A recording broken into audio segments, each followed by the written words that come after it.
છે મનુભાઈ રબારી, એમને મજબૂત શબ્દમાં ઓપરેશન સિંદૂર અને દેશની સેનાને નમન કર્યું છે. એ શબ્દ હું આપ સૌની વચ્ચે આજે મૂકવા માંગુ છું.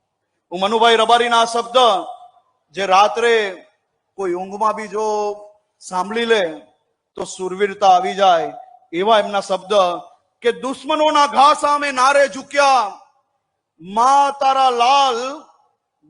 તારા લાલે કોઈને ના મૂક્યા. શૌર્યની વિજય ગાથા દુનિયાના લોકો ગાતા. માતા દીકરીના સિંદૂરની લાજ ઓપરેશન સિંદૂરે રાખી રહ્યા જ.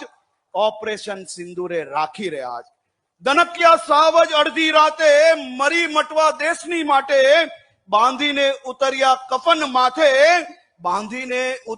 કફન માથે બબ્બે વિરંગના હાલી રે સાથે. શૌર્યની વિજય ગાથા દુનિયાના લોકો ગાતા. માતા દીકરીના સિંદૂરની લાજ મા તારા લાલે લાખી રે આજ. આ અદ્ભુત શબ્દ થકી મારી દેશની સેનાના સૌ જવાનોને ફરી એકવાર હું સુરત શહેરના સૌ નાગરિકો વતી અભિનંદન આપું છું.